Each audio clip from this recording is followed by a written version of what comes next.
words. All right.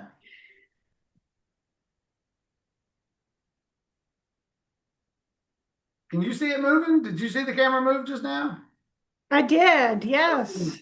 And you can hear me. Oh, I was going to plug my microphone in.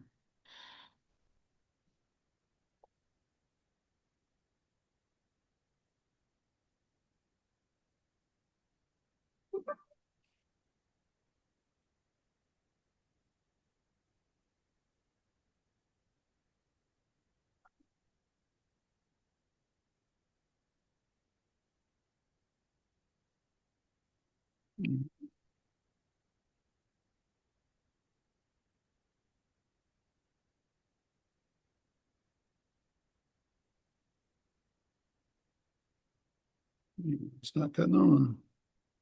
There it goes.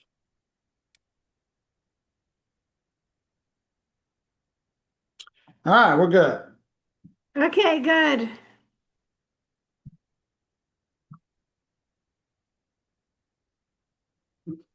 That's weird to me that it's doing it. All right. All right, welcome to the Closing Time podcast. I am here with Michelle Steiner. I'm gonna start over. Steiner, correct? Correct. Okay. All right, hey, welcome to the Closing Time podcast. I'm here with Michelle Steiner, and Michelle is a writer, a speaker, a photographer. I loved a lot of your photos that you have on your page. People can check that out. A paraeducator who uses her personal experience with a hidden disability to encourage, empower, and educate others. So she has I'm gonna call it a movement. And her website is Michelle's Missions. So, Michelle, tell me about Michelle's mission. What is your mission? I'd be happy to. My mission is to be able to encourage, empower, and educate people with and without disabilities. And on my website, I provide information of my life. A lot of it sharing my experience with having a learning disability and writing about that, using a lot of nature analogies. And I also put a lot of my photography on there on my walks because I'm not able to drive. And it's just really to be a resource for people with and without disabilities. And maybe somebody might even have a family member that has a disability as well. Awesome. Well, I guess the world is changing in your favor with all the self-driving vehicles. And have you tried those yet? Are you comfortable with Waymos and the Teslas and all that that's going on? I've heard of them, but I have not tried one of those yet. No, I haven't. I haven't But either. We saw them in the park. They had them displayed and the cameras all around. Obviously, I'm in Atlanta. You're in uh-huh. Pennsylvania? I'm in Pennsylvania, yes. Okay. So we see them in the city all over the place. We've had them where they all got stuck in somebody's neighborhood.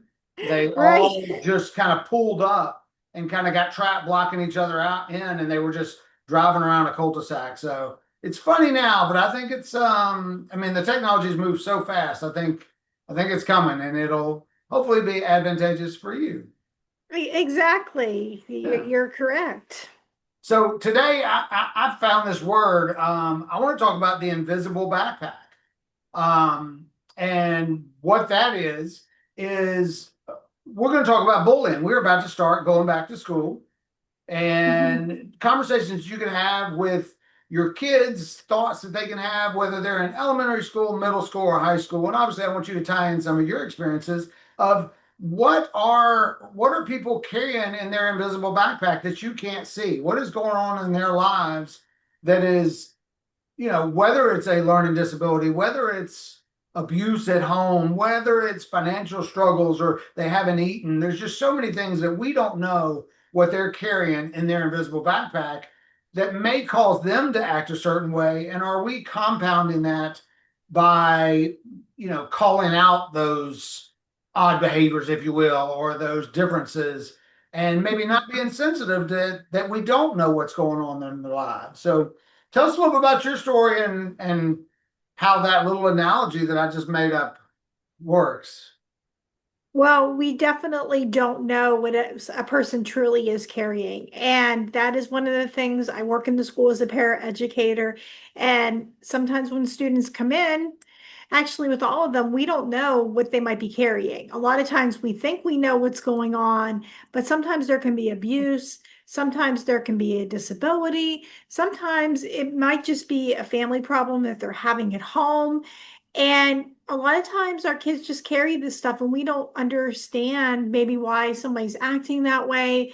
We may not understand why somebody responds in that fashion. So I think that that is one of those things that a lot of times our students do carry with them. And I've had that experience with having the invisible backpack as well. People were not able to see that I have a learning disability.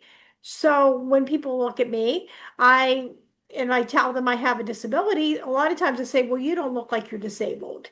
And I have to Where's explain your that, wheelchair? Where's your crutch? Yeah. yeah, that's what they're looking for, the wheelchair. They're looking for the crutch. And I have to explain that some disabilities are ones that we can see, some are ones that we cannot see. And it's been like that since I have been in kindergarten. I was diagnosed with having one when I was very young.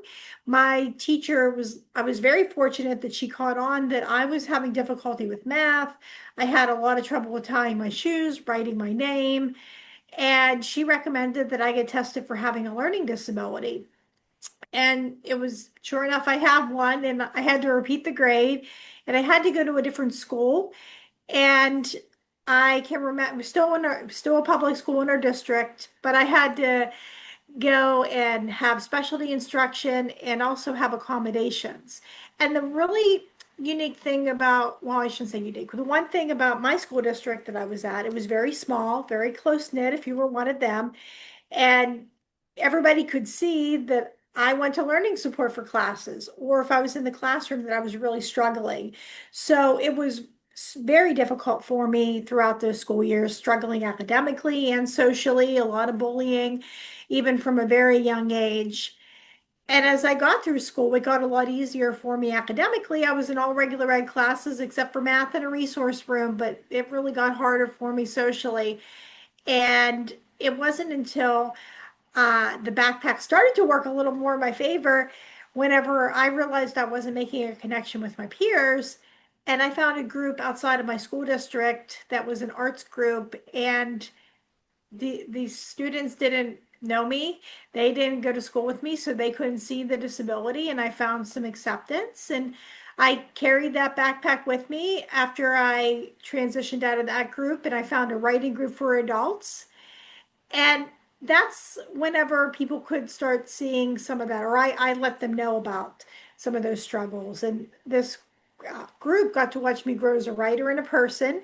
30 years later, we still meet once a month to talk about our writing, Oh, and we're still in each other's lives. And they encouraged me to talk about that, to talk about my life with a disability. And for so many years, I wanted to hide that. I wanted to keep everything in. I didn't want anyone to know I had one.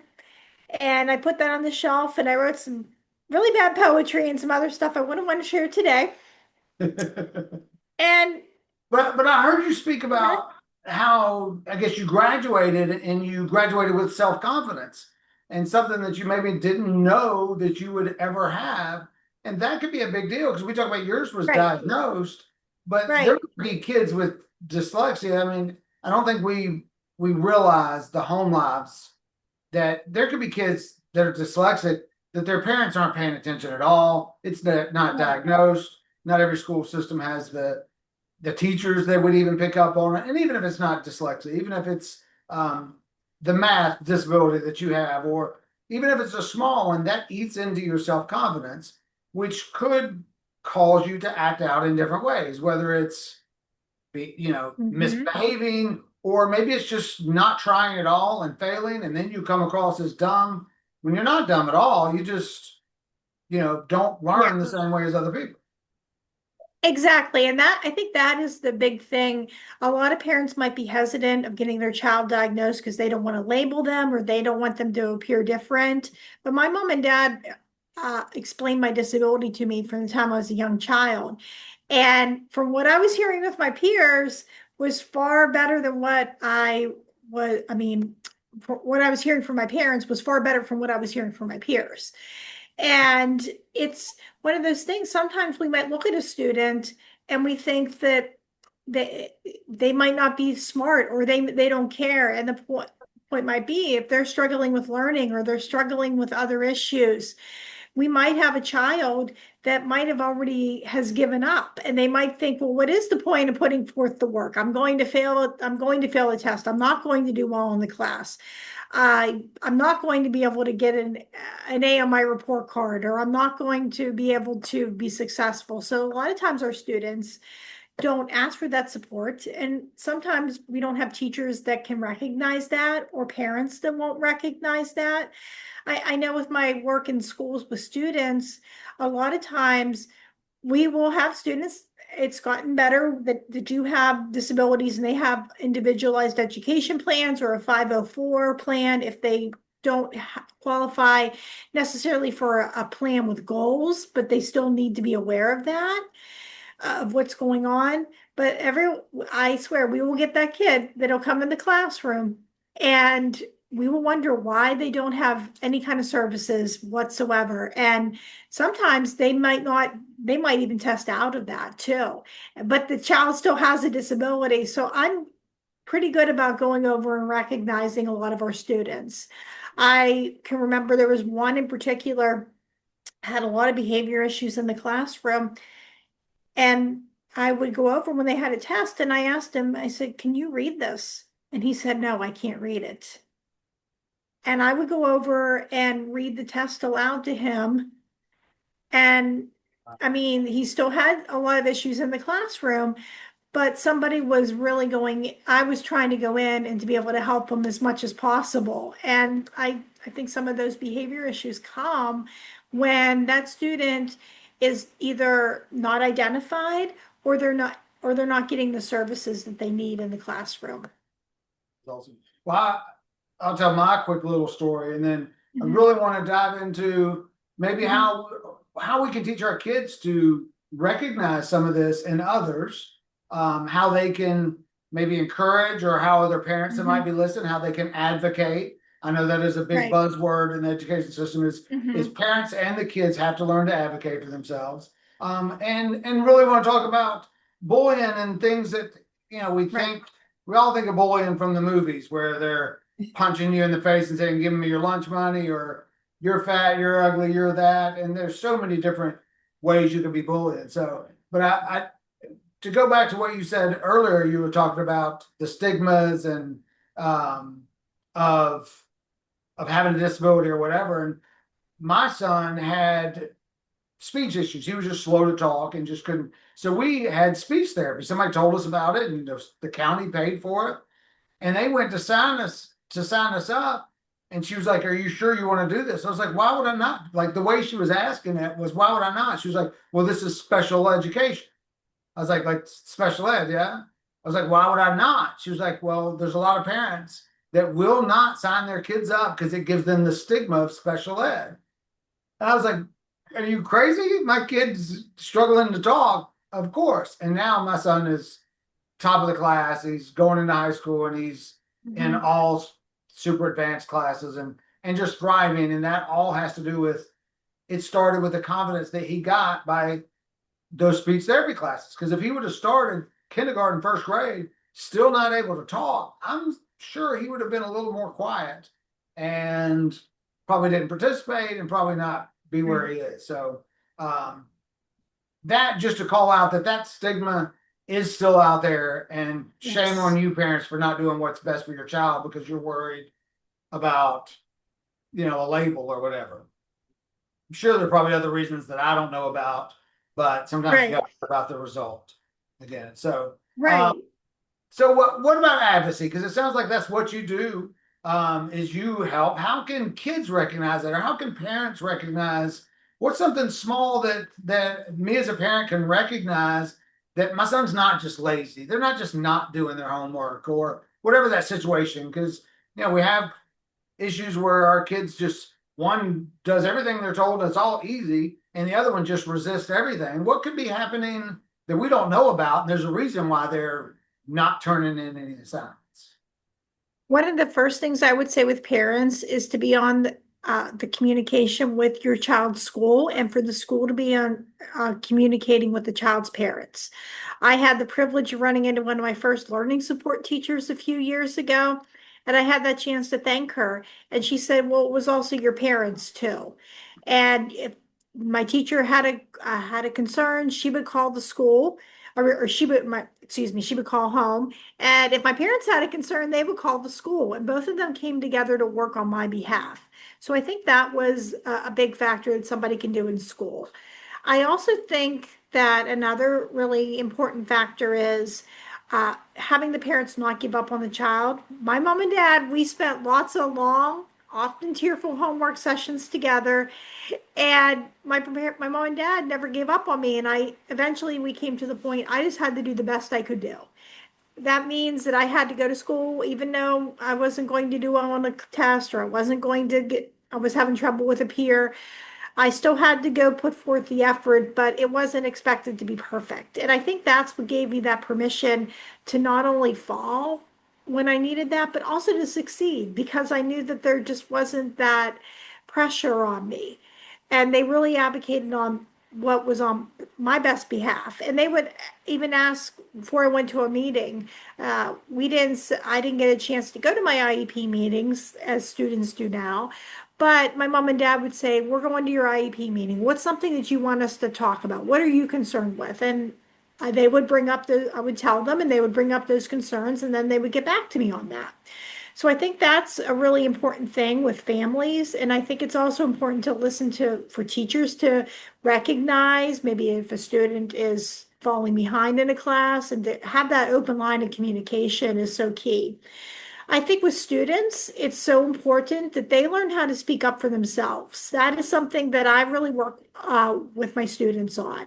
As my job as a paraeducator, I do help students with their work. All my students know I cannot help them. I can help them with anything except for math.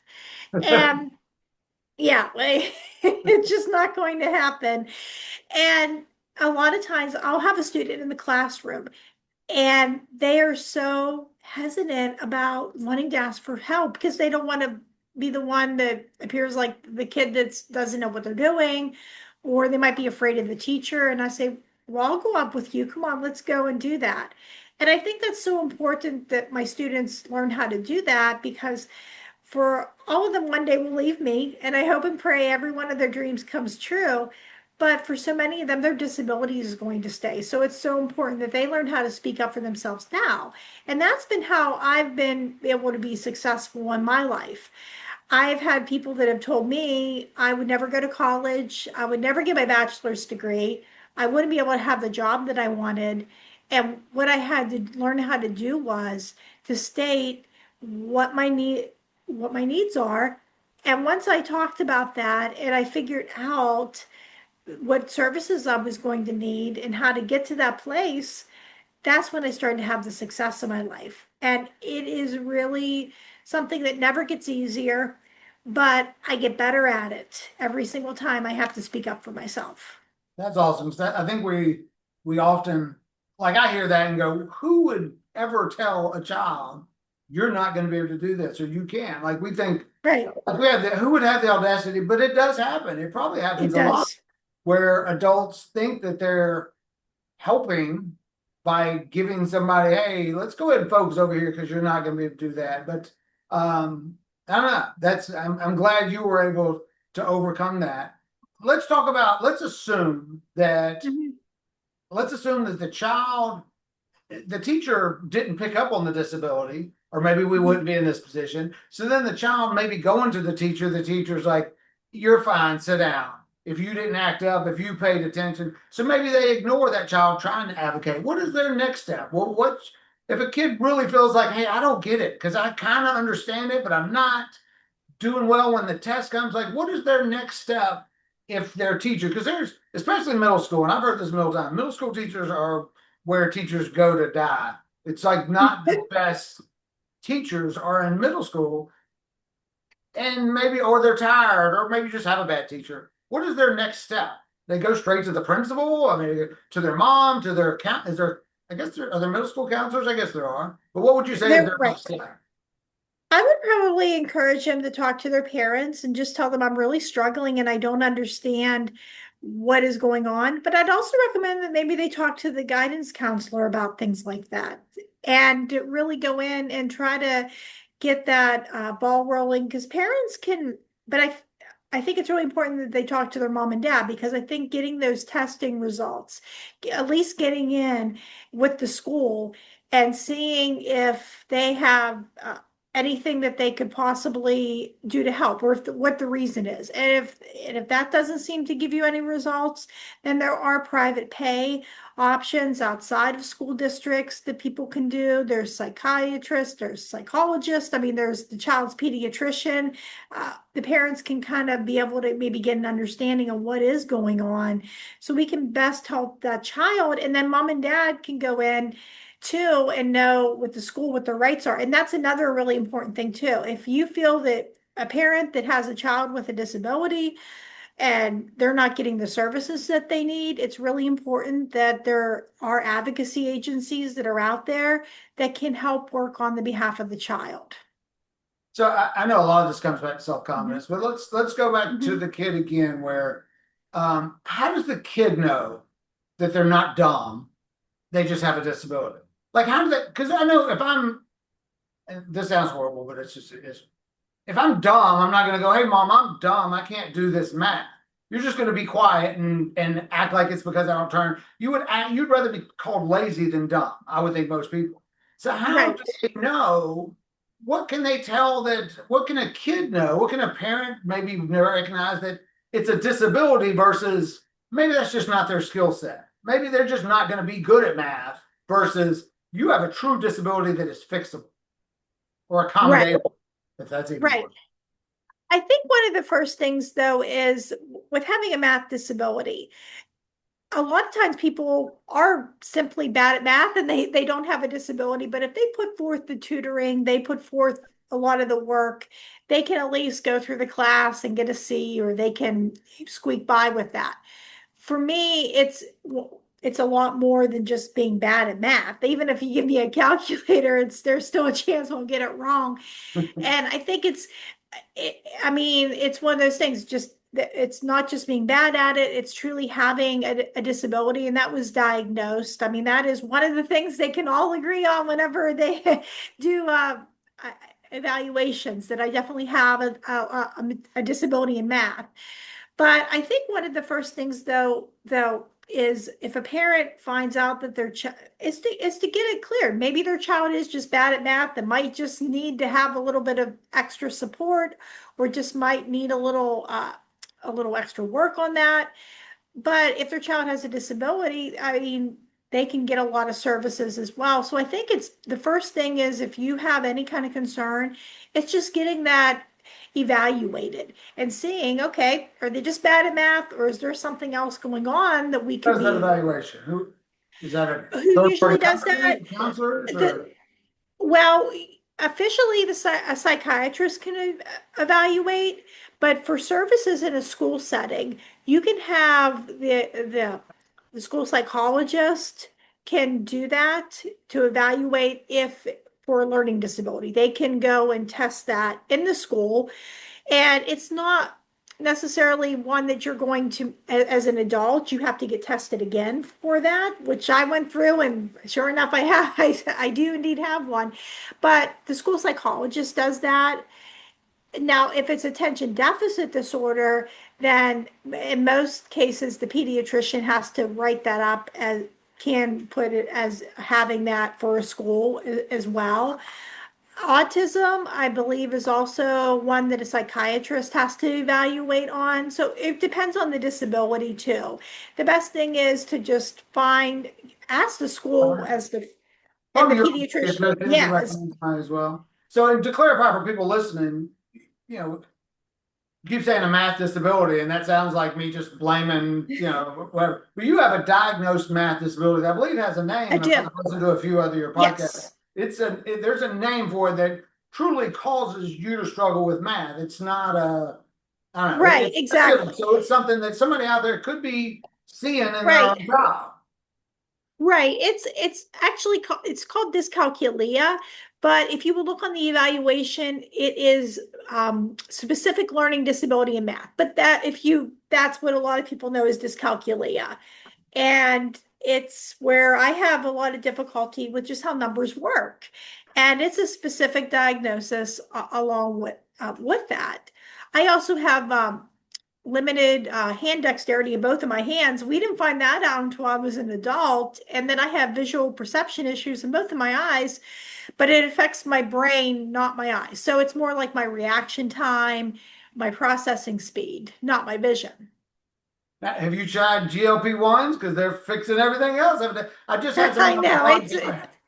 I had I somebody know on that it's in my has, brain though. Yeah, yeah, I but know it. it Hmm. fixed a lot of his Oh, but he kind of talked about it and talked about some of the science that he was reading that they're researching. I don't think it's here now, but yeah, it's about not one that of the. science is down the road going to Okay, fix it a might be. lot of things. Because they're Yeah. saying it could fix alcoholism, gambling addictions, different things that are brain issues that Mhm. that are further down the road. I just Yeah, thought, it might be further down. Yeah, I haven't heard that, but I mean, yeah, that's definitely something we don't know what somebody's going to come up with. I mean, or right. what's going to happen. Yeah. So well, let's jump right into bullying. So I'm sure you experienced that. I'd love to talk about, for parents that are listening, what let's talk about how they can identify maybe if their child is the bully. Because I think that's the one thing we don't ever look at because when we're Hmm. not around our kids when they are bullying somebody, because we would smack Right. the crap out of them if we saw them doing that. And I know as adults, I know for me and my guy friends, we make fun of each other all the time. Right.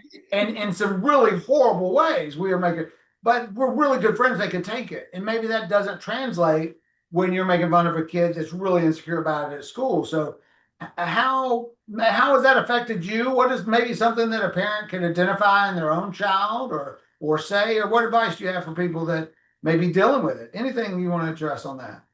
Sure. I can remember when I was a young child, I wondered, well, what was wrong with me? And it wasn't that I was perfect. It's not that I wasn't mean to other people, but I think that one of those things that it was about me finding that right connection, that right tribe. And to anyone who's being bullied, there are people out there who will love you, who do care about you. You just may have not have met them yet. And I think that was one of those things was finding that writing group, finding that other arts group, and that's what really mattered a lot of my life. And that's what taught that accountability. And I think it's also important to identify bullying versus just somebody that's mean. Everybody has something where you might have said the wrong thing. I do that. Everybody has. But when it's happening, when you know that upsets somebody and it's happening all the time, over and over again, then that's a bullying situation. And there's really good ways that people can handle some of those things as well.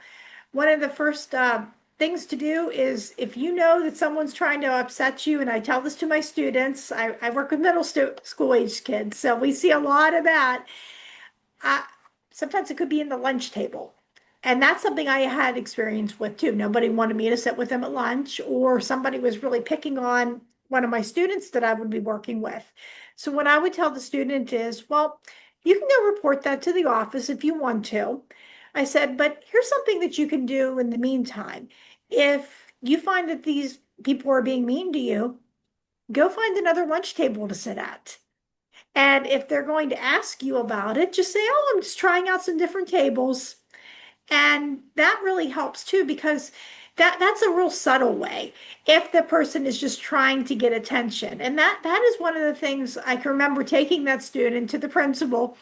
And the principal, she was saying, oh yeah, Miss Steiner told me to go look for some different lunch tables. And she goes, yeah, that's good advice. Well, that's what we want. A lot of times I can it's about that attention. And if they know that it bothers you, some kids will do that because they want to see a reaction. I had a student whenever I was, or actually another peer, whenever I was in high school, that she always made fun of me. And she was getting to the point where she was going to threaten to kill me. And nobody Wow. really wanted to do anything in our school. It was very well known that staff did not handle in my school district did not handle bullying well. And I was seeing an older guy, and he goes, I think she's just doing it to get a reaction from you. Just next time she says that, just be like, oh, okay, thanks. Have a nice day. And I'll never forget the incredulous look whenever she was screaming all these threats at me. And I just looked at her and said, okay, have a nice day. And she just stood there with her mouth dropped open. And I was fortunate that it didn't happen, that she really was serious about carrying through on that. And I know that there is a lot of students where that does happen. And we are at a point where we have to really take a lot of that seriously. But what I would say to parents, though, if you know your child is being mean, work with that and just say, well, that's not very nice. You don't have to be best friends with everybody, but we do have to be kind to other people. And there are certain people, they have maybe have a thicker skin and we can get to joking around with each other. And I think that's okay too. But I think a lot of times we have kids who bully because we have parents who do that as well in a lot of cases. So sometimes it's just maybe parents watching what they might say to their child or about somebody else when the kid is in earshot. And I also think with bullying, it's really important that people learn how to handle that, because unfortunately, bullies never go away in our lives. We're always going to have somebody that maybe we don't get along with, someone that just even gets under your skin. And it's learning how to deal with those things in a very positive way. And like I said, not everybody, you're not going to be best friends with everybody, and that's okay. But we have to learn how to be kind, and we have to learn how to work with each other. There's a lawyer on Instagram that does all these videos. He does really Hmm. good on how to react to people. If I knew his name, if I you might have seen him. He's been very popular. But he talks about things you can say to people like, Right. "How did you expect me to react when you said that?" Like he has quips. Like, what was your purpose of saying that out loud? Like it makes them like do whoa, hey, that's not the reaction I was expecting. And it was pretty cool. I haven't tried any of them, but a lot of them were meant to diffuse situations, expected, especially when people were trying to Right. bully. It reflected it back on that person and really emphasized the fact that did you really mean to say that so ugly? Like things like that. Did you mean that to come across so mean? And Right. it makes that person stop and think, oh wow, it's not really funny, is it? Right. And sometimes, I mean, that could be someone's just being short or having a bad day. I always think too, I can't control the reactions, or I can't control the actions of another person, what somebody does or somebody thinks. But I am in control of my actions and how I choose to respond to something. Yeah. Well, I wrote a list. I got some help online, Mhm. but I'm gonna read this of some questions that parents can ask their children. Mhm. Um, when they come home from school or at any time. Yeah. And there were different ways of asking to get to the point of are you being bullied or you're not. And I just thought they were really Mhm. good. So if this helps anybody, and then just there's like 4 or 5. Let me know if you have anything you can add to it. Sure. This one was it said, "Who did you sit with today?" Like That's a good one. something so Hmm. simple gives them the space to, oh, I sat alone. Or instead of were you bullied today? Nobody wants to answer that, but it gives them a Right. point to open up. And then this one was good too. What made people laugh today? Yeah, there's so many times as parents out there, we ask, how was school Hmm. today? Good. What'd you do? Nothing. So Yeah, for a little bit more exactly. questions. This one says, did anyone get embarrassed today? It's I a was good like, one too. because it gives them the opportunity to tell a story. Did you see anything that felt wrong? Hmm. They can answer that any way they wanted to. And then two more, anything you would redo about today? Right. That leaves it open for them Hmm. to tell something. Maybe they didn't step in when someone else was bullied, or maybe they were the bully and they can talk about it. And then who made school easier for you today? I love that question because then maybe they can stop and think and hopefully I think the idea is to if you start recognizing people that made school easier for you, maybe that you will start making school easier for other people. Just some Right. compliments. I do encourage my son. I remember at least once a week to say, find somebody that does not get compliments and acknowledge Mhm. something they're wearing. That simple. Right. Is that a new shirt? Did you get a haircut? Somebody that you never talked to, not your friend group, somebody that's chin is down, Hmm. or somebody that no one talks to because they're shy or whatever reason, and just acknowledge something about them. I like your sweatshirt. I like your shoes. Yeah, that's a good one. And I'm hoping that if I repeat that to him at some point, even if he only does it once, he'll make school easier for somebody else. That's the goal. So anything you want to add to that, or another way to do that is what's one sentence that you would have parents say to their kids before we went back to school? I So would say, I would say how, well, you might even want once they're back in school, how did you fill somebody's bucket today? I love Did that. anybody take anything out of your bucket today? And or how did somebody fill your bucket as well? Yes. We had a preacher that talked on that. Hmm. And it was, I think he might even wrote a book about it. And I just absolutely loved the concept because you think about how people just slowly might be taking out of your bucket, or maybe they Hmm. just your bucket's overflowing because you had a great day. And then Right. did you fill anybody else's bucket on the day you were full? And Yeah, it opens up a lot more conversations. And none of this do I currently do, but now based on my research for our conversation, I've got some good things to hopefully talk to my son about. So exactly. uh, well, this is awesome. You are incredible for everything that you've done. That you've taken your disability and used it to help other people and to advocate for other people, and you're back in the school system and teaching, and you're thriving. Uh, Hmm.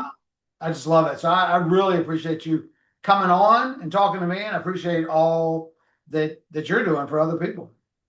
Sounds great. Yeah. So. Thank you.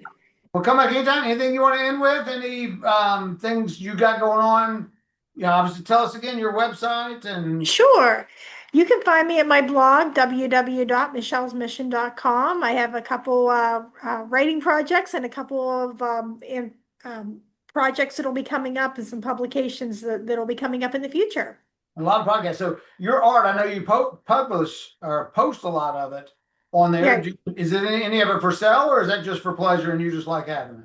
we have a couple, well, there are some links to a few anthologies that I am a part of, and some other publications with that people, if they want to purchase the book, that they're more than welcome to do that.